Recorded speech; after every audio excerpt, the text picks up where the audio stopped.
Arena, desierto, viento, agua, los faraones. De la tumba de la civilización llegaron hombres y mujeres venerados como dioses en la tierra. Guiaron a su gente durante una época de gran creatividad, misticismo e intelecto, que constituyó una de las mayores culturas del mundo. Durante 3000 años gobernaron en el antiguo Egipto y construyeron grandes monumentos para ellos y sus dioses. Las pirámides de Gizeh, la Esfinge, los templos de Abidos, el Valle de los Reyes. Sus nombres reales, Ramsés, Cleopatra, Keops y Tutankamón, aún resuenan con poder legendario, riquezas, conquistas y escándalo. Hubo faraones cuyas vidas están ahora enterradas en el misterio. Sus nobles tumbas contenían tesoros jamás igualados. Sus palacios han resistido milenios, construidos por los mejores arquitectos, artistas y expertos jamás sabidos. Descubra por qué se creía que este faraón era un herético que llevó su país al caos. O por qué este otro se llamaba Napoleón del antiguo Egipto. Y cómo un niño se convirtió en la figura más poderosa con 6 años. Los faraones, con ojos esculpidos en piedra, miran hacia el futuro. Sus caras encierran expresiones que transmiten un poderoso legado a los que les miran. Sus cuerpos, envueltos en lino, han viajado a través del tiempo y sus espíritus se reflejan en innumerables esculturas, dibujos y jeroglíficos.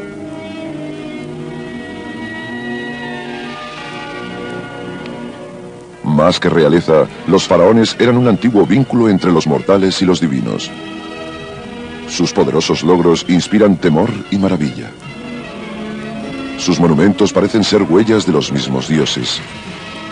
He aquí los secretos de una raza de reyes dioses cuyos nombres resuenan a través de los siglos. Los grandes faraones.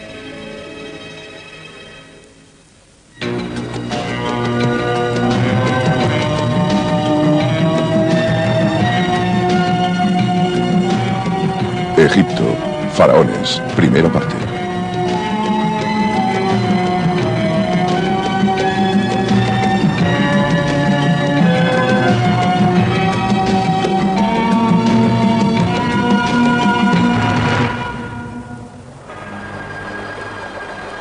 El Nilo, movimiento secreto, oscuridad en la luz del día, portador de vida para los egipcios. Antes de que los faraones marcaran el inicio de su civilización con la construcción de grandes monumentos, el Nilo corría libremente por estas tierras. Era la fuente de vida para los grupos errantes que vivían en estas riberas. Abundaban los peces y las aves y cazaban cocodrilos e hipopótamos. En primavera, el río se desbordaba y producía una capa de barro en el que crecía cebada. Esta gente prehistórica del Nilo recolectaba el grano con utensilios de piedra y puntas de flecha.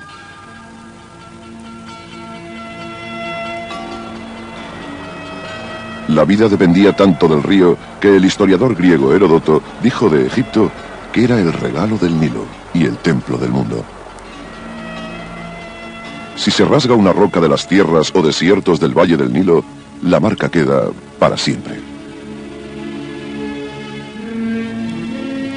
En esta tierra, 3000 años antes de Cristo, habitaban las figuras centrales de la antigua civilización egipcia, los faraones.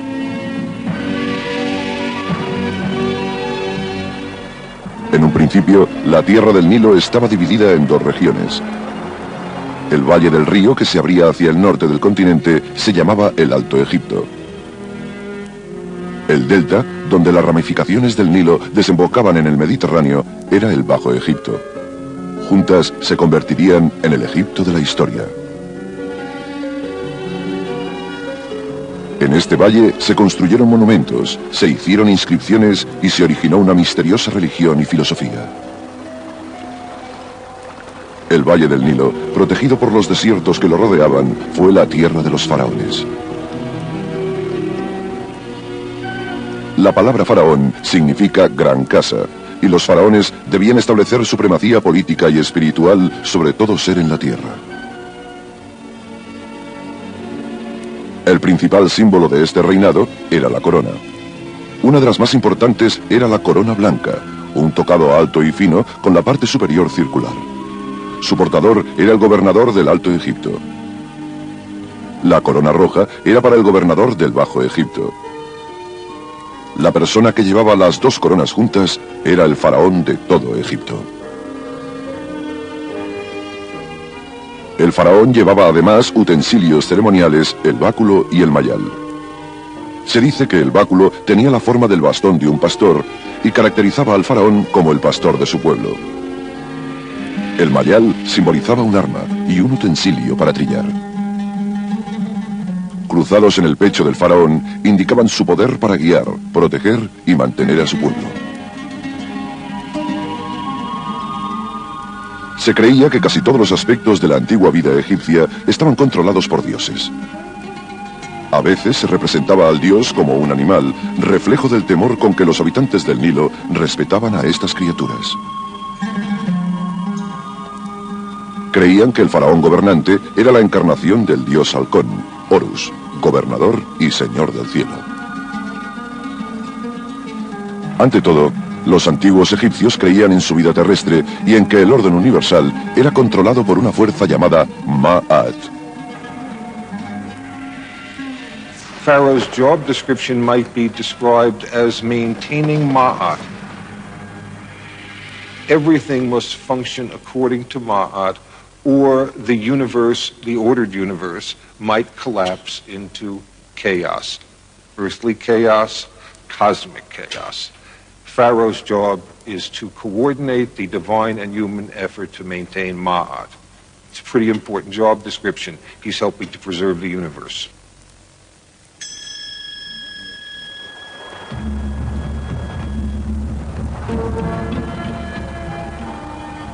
La civilización egipcia empezó cuando el Alto y el Bajo Egipto se unieron gracias a un rey guerrero en el año 3150 a.C. Se dice que conquistó a su enemigo en un fértil campo de papiro para convertirse en el primer faraón de Egipto. Las pruebas de este hecho se encuentran en el Alto Egipto, en Hierakonpolis, al oeste del Nilo. En las excavaciones se encontró una pieza de pizarra de color verde oscuro. La paleta de Narmer. Es el objeto histórico más antiguo de Egipto, esculpido 3000 años antes de Cristo. This is a replica of the Narmer palette, about third scale, so the original would have been much larger than this. And the biggest figure on the Narmer palette is the king himself, who we see kilted with a characteristic bull's tail, which the pharaohs wear, and wearing the head jet, or white crown, which is typically associated with Upper Egypt. In his hand he holds a mace, and he's using that to smite this foreign enemy. The classical interpretation of the Narmer palette has been that this pharaoh, Narmer, was the king who unified the country, and this document has really played a major role in that interpretation. Los jeroglíficos del faraón representan un siluro encima de un cincel y forman la palabra Narmer, un nombre que se traduce literalmente como siluro enfadado. This may sound to us rather amusing. However, the Nile has several species of electrically charged catfish that are capable of inflicting a very painful electrical jolt. So that I think the name really has some resonance. Según la leyenda, Narmer quemó el pueblo enemigo y mató a todos los soldados. La parte posterior de la paleta de Narmer representa esta escena después de la batalla. In front of the king and the followers of Horus is the remains of a battlefield with rows of beheaded individuals with their heads between their legs. Narmer empezó una batalla que marcó el alza de la primera dinastía de faraones, unos 5000 años atrás. Le siguieron 29 dinastías más. Los cambios eran debidos a la falta de un heredero o a las violentas revueltas que afectaban el futuro de las dinastías, un periodo que abarcó 3 milenios.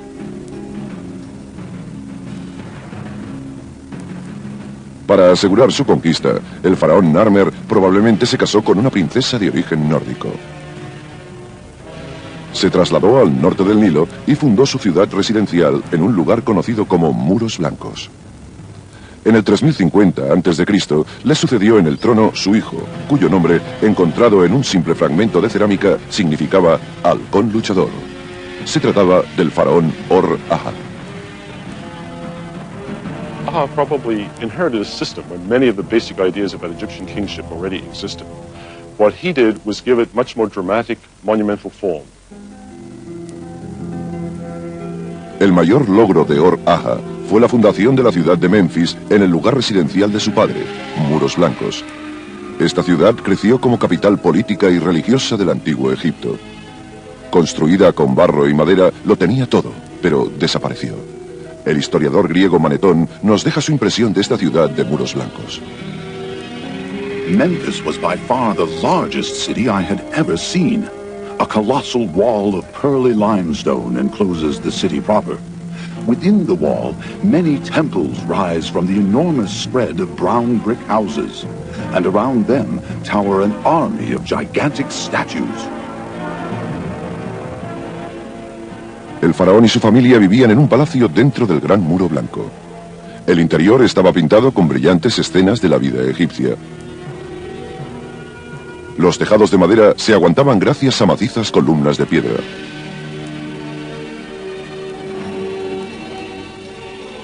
Por la mañana, el faraón se daba un baño ritual al que asistían miembros de la corte y asistentes.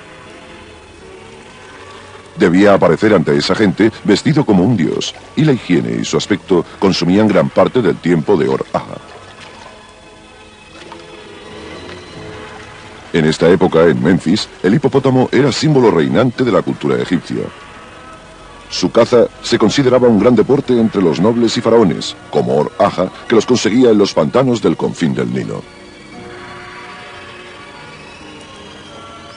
En una de esas cazas, Egipto vio como su faraón, Or-Aha, moría a los 62 años. Según la leyenda que contaba un viejo sacerdote, Or-Aha se separó de su pueblo entre los colmillos de un hipopótamo. Pero, ¿murió el faraón Or-Aha realmente de ese modo? The hippopotamus also has a religious implication, because the male hippopotamus was the embodiment of the god of evil, called Seth, or Set, S-E-T-H. And one wonders, with this story preserved by a priest, whether it's a reflection somehow of the king being carried away by the embodiment of evil. Tal vez el faraón de 62 años murió por vejez y los ancianos atribuyeron su muerte a su dios Seth, portador de feroces tormentas en el desierto, a quien los egipcios querían calmar. Quizás nunca sabremos cómo murió el faraón Or-Aha, pero podemos visitar su tumba buscando pistas en un antiguo cementerio perdido en el desierto.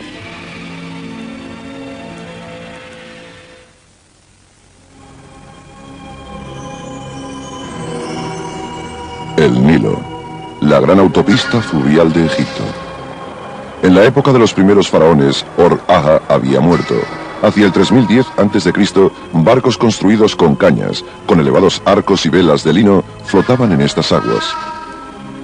Impulsados por los vientos del Mediterráneo, estos barcos se utilizaban probablemente para llevar el cuerpo del faraón muerto 480 kilómetros hacia el sur desde Memphis a un lugar sagrado llamado Abidos.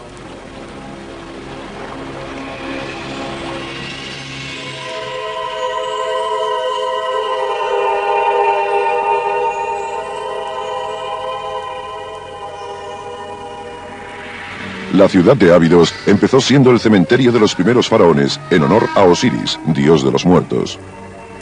El legendario renacimiento de su cuerpo dio lugar a la antigua creencia egipcia de la vida después de la muerte. 12 metros bajo la superficie del desierto encontramos los restos de Osirion, el templo de Abidos, donde los egipcios veneraban a Osiris como símbolo de la resurrección. En las paredes hay inscripciones del libro egipcio de los muertos, unas indicaciones que permitían a los fallecidos pasar al mundo posterior. Hasta entonces, la mayoría de los cuerpos se habían enterrado en simples fosos poco profundos. Los efectos naturales de la arena del desierto sobre los cadáveres marchitaban la forma humana en muy poco tiempo. Para conservar sus restos para toda la eternidad, los faraones de la primera dinastía construyeron fuertes tumbas. Una vez enterrados en Abidos, los faraones creían reunirse con su dios. Así, continuaban gobernando y manteniendo el orden universal para siempre.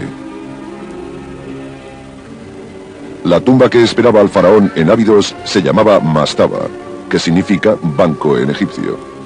Se construían para durar siempre, con ladrillos de barro, con un techo llano y con unos lados inclinados. Dentro había compartimentos que contenían varios tipos de alimentos, utensilios y muebles que fortificaban al rey para la eternidad. Bajo esta estructura había un pozo que llegaba a una habitación subterránea de ladrillos. Allí reposaba el cuerpo del faraón y el pozo se llenaba de piedra para que la tumba fuera inaccesible. La mayoría de expertos dicen que las ruinas de esta tumba, llamada tumba B19, contuvieron una vez los restos del faraón Or-Aha. A su alrededor estaban los fosos de sus fieles sirvientes, concubinas e incluso sus perros. Estos fueron sacrificados para acompañarle en su otra vida. En un tiempo, estos sacrificios finalizaron y los fosos alrededor del faraón se reservaban a la familia real y objetos valiosos. Otra tumba cercana era la llamada Berner Ib, que en egipcio significa dulce corazón. Es posible que fuera la tumba de la reina de Or-Aha o quizás de su concubina preferida. La muerte del faraón Or-Aha marcó el inicio de un periodo de crecimiento y prosperidad de la civilización egipcia que duró más de 800 años.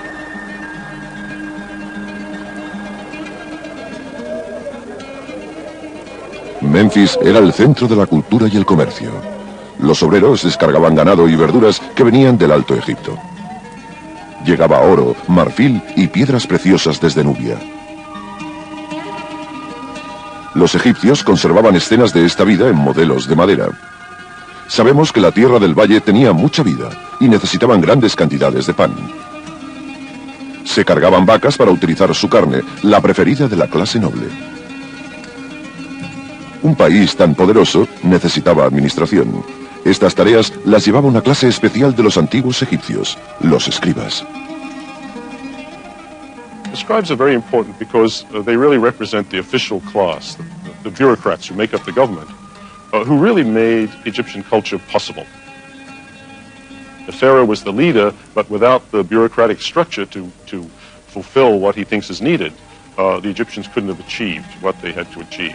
But it's important to remember that only maybe 5% of the Egyptian population at any time were actually literate. El faraón tenía que delegar muchas de sus funciones a los oficiales llamados visires. Estaban en segundo lugar después del faraón. Se educaban como escribas y se representaban sentados con las piernas cruzadas y con papiros en sus regazos. Era la postura normal para escribir. El escriba no solo se aseguraba de cumplir los deseos del faraón, sino que también dejaba una huella en la historia.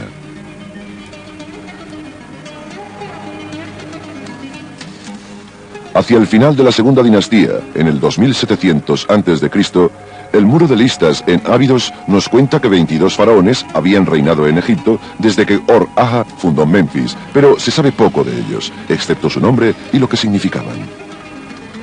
El nombre de un faraón significaba Dios de los poderes placenteros. Otro significaba simplemente poderoso en su corazón.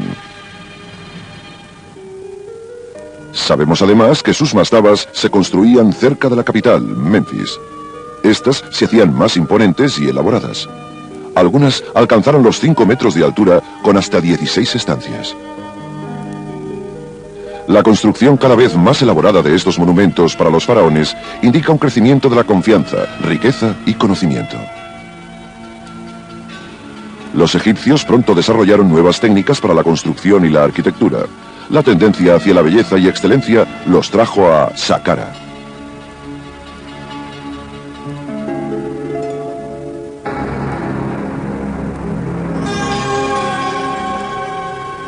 Emplazado en el sur de la moderna ciudad de El Cairo, este edificio de piedra es el complejo funerario del rey Zoser, el primer faraón de la tercera dinastía. Con su reinado, que empezó hacia el 2630 a.C., el poder del faraón era absoluto. Todos, desde el mejor administrador hasta el peor esclavo, se sometían a sus dictados. Zoser, cuyo nombre significaba el más secreto, fue el primero en explorar la vasta riqueza mineral de la península del Sinaí, al este del Golfo de Suez. Descubrió ricos depósitos de cobre y turquesa que aumentaron su riqueza. Envió barcos Nilo arriba para extender su gobierno y las fronteras de Egipto, y llegó hasta Asuán. Para proclamar su poderoso estado, Zoser encargó la primera pirámide que se construyó en Egipto, la pirámide escalonada. 60 metros de altura, la imponente pirámide de 6 escalones domina el horizonte y el elaborado cementerio que la rodea. King Djoser's burial complex is very important because it is the first monumental building built entirely out of stone, the first time in history. Even more important, it gives us the idea of how a funerary complex is going to look like in Egypt from that time on. Como monumento sepulcral, era una escalera hacia el cielo. Como logro arquitectónico, rinde homenaje al misterioso arquitecto y escriba del faraón Zoser, Imhotep. Una inscripción de este periodo contenía este tributo. Seal bearer of the king of Egypt, one who is near the head of the king, director of the great mansion, royal representative, high priest of Heliopolis, Imhotep, the carpenter and the sculptor. Imhotep, I suppose in a modern idiom, we'd call him the Leonardo da Vinci of ancient Egypt. He was brilliant.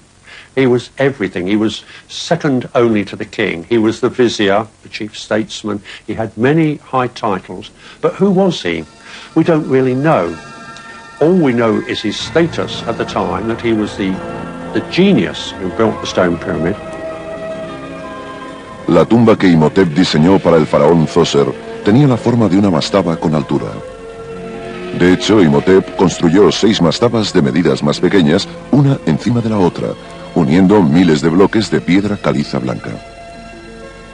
El resultado fue un monumento a su rey, que se podía ver desde lejos en el desierto. La construcción de esta primera pirámide coincidió con la elección de Zoser, dios del sol Ra, como dios dominante en el país. Para honorar a Ra, los templos adjuntos a la pirámide se construyeron con entradas hacia el este, encaradas al amanecer.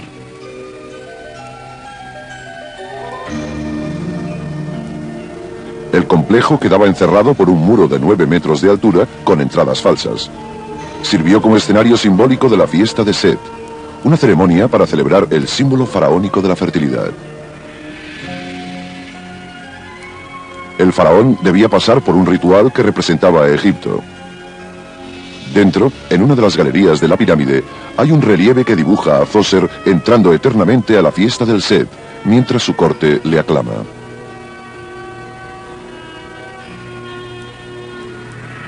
Lord of destiny, creating the plenteous harvest, pillar of the sky, support of the earth, leader who directs the 2 banks of the Nile.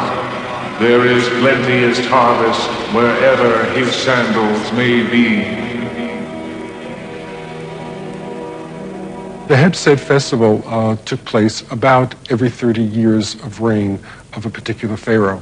And it was meant to be a rather civilized way of rejuvenating life in Egypt and prosperity, and to ensure that they would have this.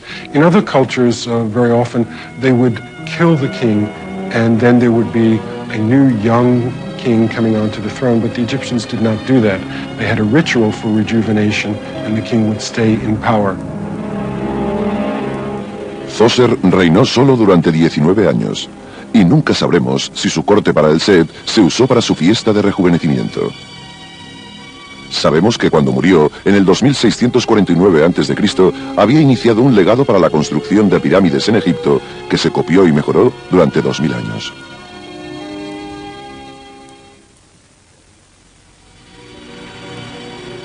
Los autores antiguos, gracias a quienes la historia de Egipto sobrevive, nos dicen que la tercera dinastía bajo el faraón Zoser finalizó en el 2613 a.C. El último faraón, Uni, o el castigador, no dejó ningún heredero al trono. Le sucedió un faraón que simbolizó el inicio de una nueva dinastía para el antiguo Egipto, el sobrino del faraón.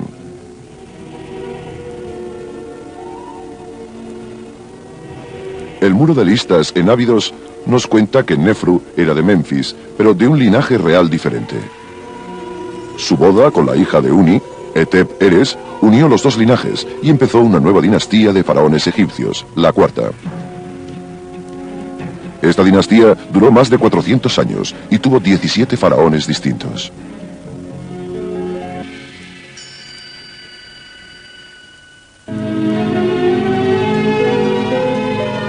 El nombre Nefru significa portador de belleza, y su reinado en Egipto duró 24 años.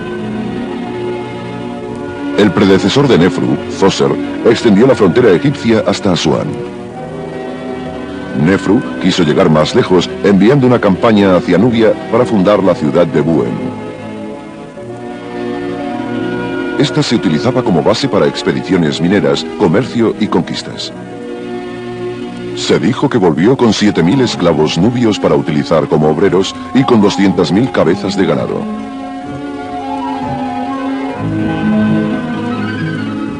Existen pinturas que representan a hombres cargando animales exóticos como jirafas y mandriles para las delicias y placeres de los reyes.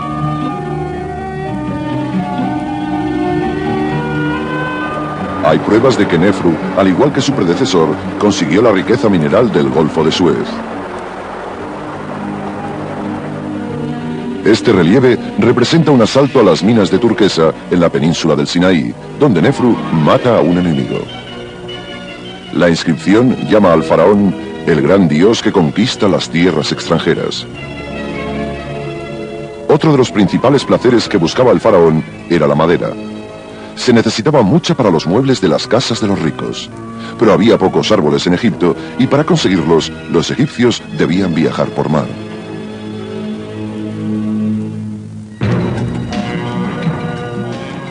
Con una gran habilidad para navegar por el Nilo, los egipcios iban a convertirse en los primeros marineros de la era antigua.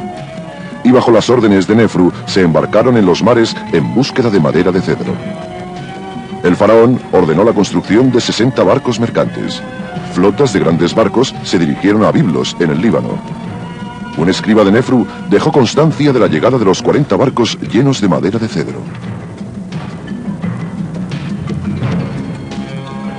Las inscripciones en los muros nos cuentan que Nefru premiaba con muebles de cedro y ladrillos a sus oficiales, pero tenía en cuenta la distancia entre ellos. Esto podía desanimarlos a luchar juntos y formar su propio subreinado. Aún así, el rey tenía tiempo para celebraciones.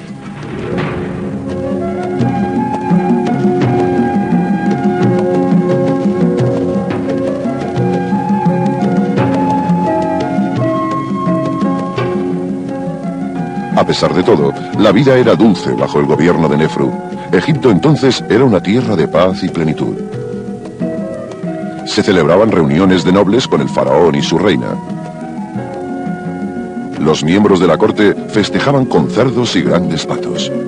La gente del antiguo Memphis amaba la belleza y la moda. Llevaban plumas y túnicas de lino blanco cuando iban más vestidos. Los antiguos egipcios prestaban mucha atención a las fragancias. El olor corporal era signo de servitud. Llevaban conos de lardo perfumado en las cabezas de las mejores mujeres. Durante las tardes largas y calurosas, los conos se derretían y se deslizaban por sus cuerpos. Otro signo del estilo de los faraones se encuentra en un papiro que cuenta cómo un aburrido rey Nefru se encontraba en un lago rodeado de bellas mujeres vestidas solo con redes de pescar. Para acabar, los egipcios estaban unidos al pasado al ser la reencarnación del espíritu de los fallecidos. Era natural que los símbolos que perduraban en la cultura fueran las mansiones de los muertos, las pirámides. El faraón Nefru trasladó el cementerio real. No en Abidos, sino en un nuevo lugar al lado del Nilo llamado Dashur. Aquí construyó las primeras y verdaderas pirámides. Durante mucho tiempo, este lugar no se podía visitar y solo lo han visto los arqueólogos. Abierto recientemente, ofrece una extraña vista de las espectaculares construcciones de Nefru que dominan al horizonte.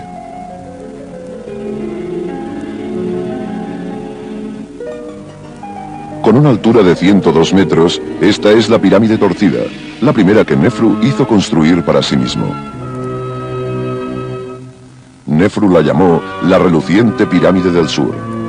Su forma hizo que algunos expertos pensaran que debido a la repentina muerte del faraón, tuvieron que terminar la pirámide con prisa. Su curiosa forma nos dice mucho de los constructores de pirámides de Nefru. The Bent Pyramid is probably one of the first major lemons that we can find in history. When they originally started building the pyramid, the Egyptian architects didn't realize that the ground on which the pyramid was built could not carry all that weight.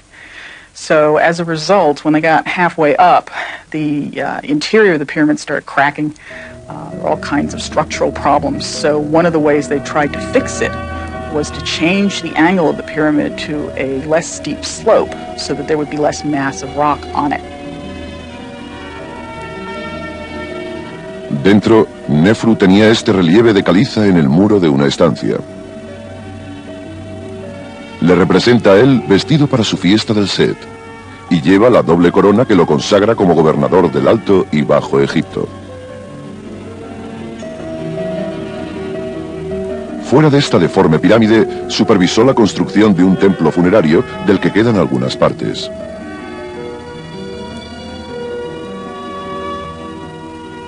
I think the pharaohs kept very close tabs on their monuments, especially their funerary monuments, their pyramids and mortuary temples. And they would probably have been there quite often to see at firsthand how things were going, because no matter how powerful the pharaoh was when he was alive, his eternal prosperity depended on having the right tomb. And so in a way, for them personally, this was one of the most important events of their reign. And it was very unfortunate if you were a chief architect and something really went wrong, which occasionally did. Este fue el final de la pirámide torcida. Sus estancias quedaron vacías para siempre, pero no castigaron a sus arquitectos. Un par de kilómetros al norte construyeron una obra maestra, la más impresionante de Dashur, la pirámide roja.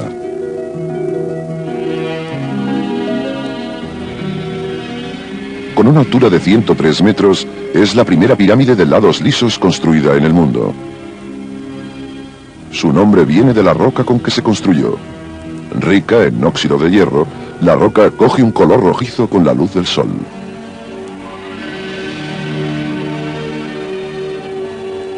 El diseño de la pirámide roja de Nefru estuvo unido a la aparición del dios del sol, Ra, como el dios dominante del país. Se construyó para representar al sol en la piedra. Sus lados reproducen los rayos del sol en el ángulo que mira hacia la tierra a través de una nube. La pirámide también representaba el lugar divino del faraón en Egipto. The king is at the apex, the pharaoh, and it spreads down, widening out. The immediate family are the closest and higher portions until you get right down to the broad base. It tells us how unified the kingdom was, how the king, the pharaoh, could call upon forces to build, and people were pleased to work on this because it was a monument to the king when he became a god after he died, and in so doing it ensured their own well-being on earth. Irónicamente, la punta o ápice de la pirámide roja que simboliza a Nefru cayó al suelo, donde se ha conservado.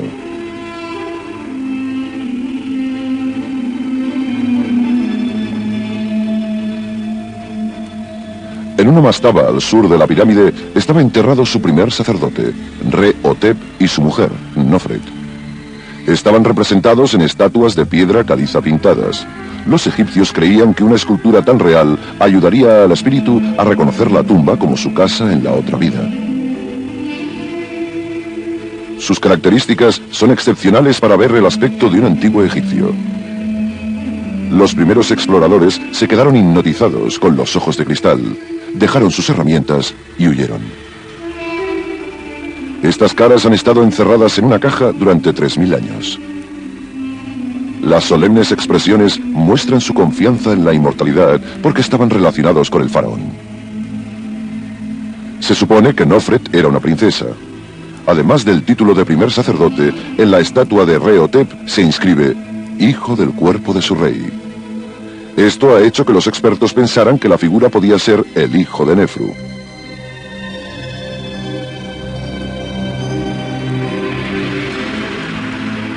El mismo Nefru debía ser enterrado en esta obra maestra, la Pirámide Roja. Un magnífico pasaje nos lleva a una cámara con tejados de hasta 13 metros de altura, soportados por vigas de madera. Aunque hace tiempo la vaciaron los robadores de tumbas, la cámara tuvo inimaginables riquezas y su último ocupante real, el cuerpo del faraón.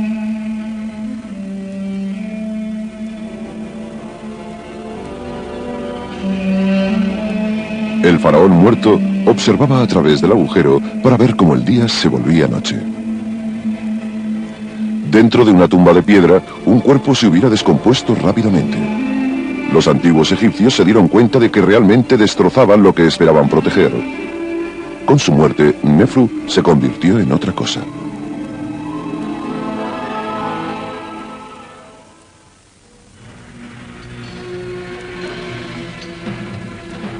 Alzadas desde la arena, cual bestias en este desierto, las pirámides de Gizeh son uno de los monumentos más impresionantes de la historia humana. Son estupendos recuerdos de una época del antiguo Egipto en que la práctica sagrada de las pirámides alcanzó su clímax. También reflejan los deseos y sueños de los 3 faraones que las construyeron.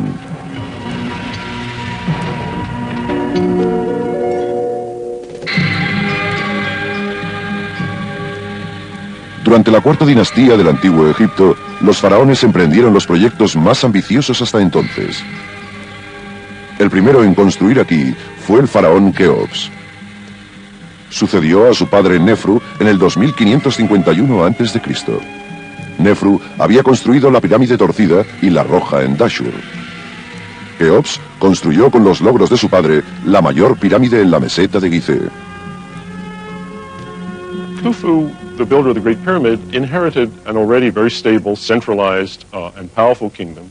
And although we're very impressed by the Great Pyramid, it's important to remember that his father had already had 2 pyramids built, also massive monuments in stone, which if you took them together would easily outweigh the scale of the Great Pyramid. So we're very impressed by what Khufu achieved, but in many ways he was just continuing a tradition that was already established before him.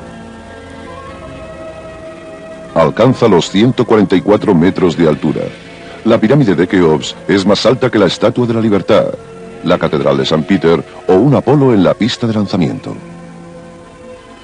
Fue la estructura más alta de la Tierra hasta que se construyó la Torre Eiffel en el 1889. Se construyó para que se viera desde cualquier parte. The site that he chose was very important because it's on a rise. It's a plateau and it's on a rise. And so his monument could be seen throughout the whole northern part of the country.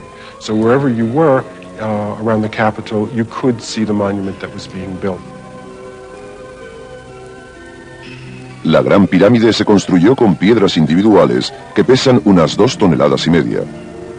La gigantesca estructura contiene más de 2.300.000 piedras colocadas en un orden tan perfecto que era imposible no pensar que era un proyecto de los dioses.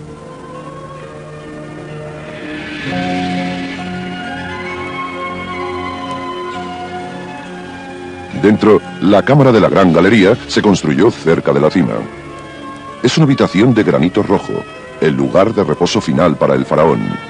Al final de la cámara está el sarcófago de granito rojo del faraón Keops, para quien se construyó la Gran Pirámide. El término sarcófago viene de las palabras griegas sarx, que significa carne, y pagein, para comer. Unidas, sarcófago, esta horrible palabra describe estos antiguos ataúdes de piedra como cajas de carne para comer.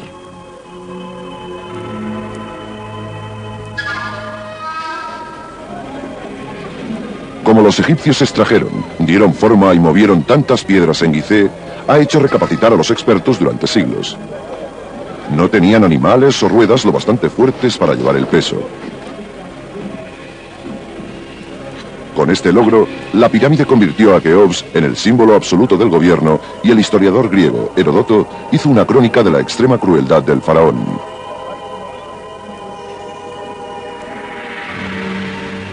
Khufu drove them into the extremity of misery.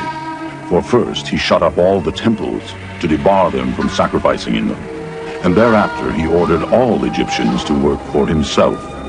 To some was assigned the dragging of great stones from the stone quarries in the Arabian mountains as far as the Nile. The people worked in gangs of 100,000 for each a period of 3 months. The pyramid itself took 20 years in the building. But to such a pitch of wickedness did Khufu come that when in need of money, he sent his own daughter to take her place in a brothel.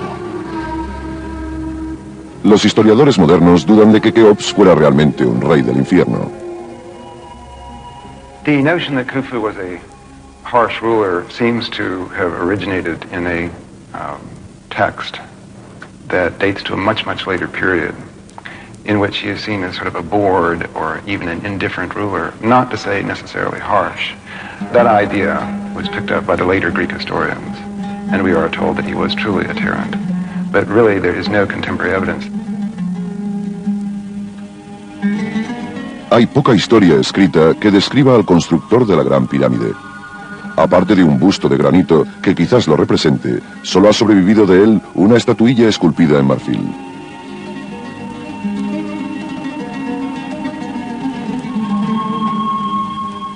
Fuera de la pirámide de Gizeh se encontró un gran cementerio cuyos cuerpos enterrados parecen ser de los obreros que construyeron la Gran Pirámide de Keops.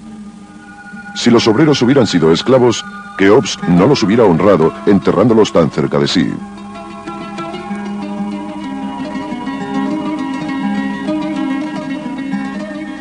Sabemos que no solo las pirámides eran los signos de la clase alta. Durante la Cuarta Dinastía, la práctica del embalsamamiento se convertiría en un arte secreto y místico al transformar el cadáver en una momia.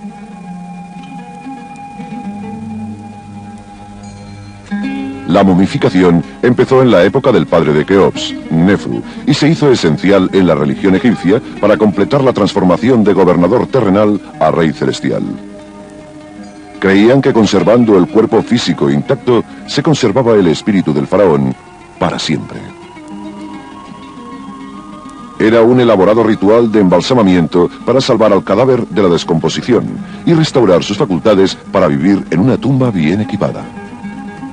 La conservación de los cuerpos con la momificación nos permite ver las caras de los faraones, cuyos cuerpos se conservaron durante 4000 años.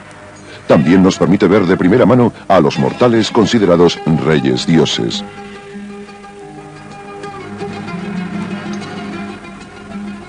Los análisis médicos han detectado que los faraones tenían piedras en los riñones, tuberculosis, polio, apendicitis, hernias y cólera.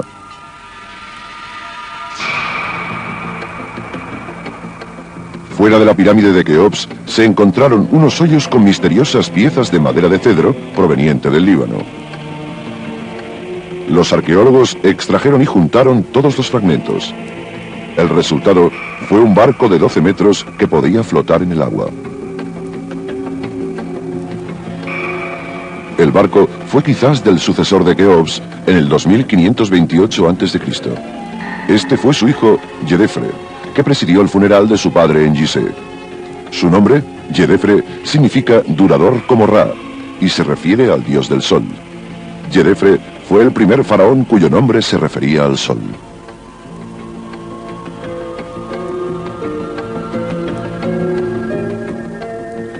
El faraón Yedefre gobernó durante 10 años y fue sucedido por su hermano Kefren en el 2520 a.C. Kefren, cuyo nombre significa aparece como Ra, dios del sol, empezó la construcción de la segunda pirámide en Gizeh. Esta pirámide era para él y la construyó en la sombra de la Gran Pirámide. Hay pruebas que revelan que su trabajo continuó a lo largo de su reinado de 30 años. During the reign of Khafra, the Egyptians certainly seem to have been very prosperous as they were under his predecessors, although some people have suggested that the drain on the economy and the national population of building these great pyramids was so huge that impoverishment started to set in at about that time. Además, se sabe que la ascensión al poder de Kefren marcó un giro en la cuarta dinastía, una sucesión de reyes que había empezado 600 años antes. Kefren construyó un elaborado templo mortuorio y una magnífica estatua de medidas reales de sí mismo, protegido por el rey Halcón Horus. Pero tal vez el símbolo más representativo del reinado de Kefren se eleva en la base este de la meseta de Gizeh, en la sombra de la pirámide, la Gran Esfinge. Los egipcios veneran estas bestias míticas como guardianes de lugares sagrados. Los obreros de Kefren esculpieron la piedra en forma de león con la cara de su rey, unos 4.500 años atrás. Es el retrato real más antiguo de semejante tamaño. Las orejas tienen una altura de más de 3,5 metros y los ojos de 1 metro. El cuerpo mide 72 metros, más de 3/4 de la longitud de un campo de fútbol. Su cabeza se alza con 20 metros, el equivalente a un edificio de 6 pisos. El nombre Esfinge significa estrangulador, y se lo dieron los griegos cuando se encontraron con esta fabulosa criatura de piedra. Sphinx itself may have been formed out of the bedrock that was left in that area when that was actually an area of quarrying, and some of the basic stones for the core of the pyramid probably came from that area. Los expertos nos cuentan que la Gran Esfinge estaba probablemente esculpida con la piedra que sobró de la pirámide de Kefren. Pero su último propósito queda desconocido. Acurrucada frente al complejo de su pirámide, sola en el silencio del desierto, la mirada de la Esfinge nos reta, pero no nos ofrece respuestas claras. Su cara, cicatrizada por el tiempo y desgastada por el clima, mira por encima de un llano hacia la puesta del sol. La historia un día reveló que el sol abandonaba a la dinastía de los faraones que construyeron las pirámides y la Gran Esfinge de Gizeh.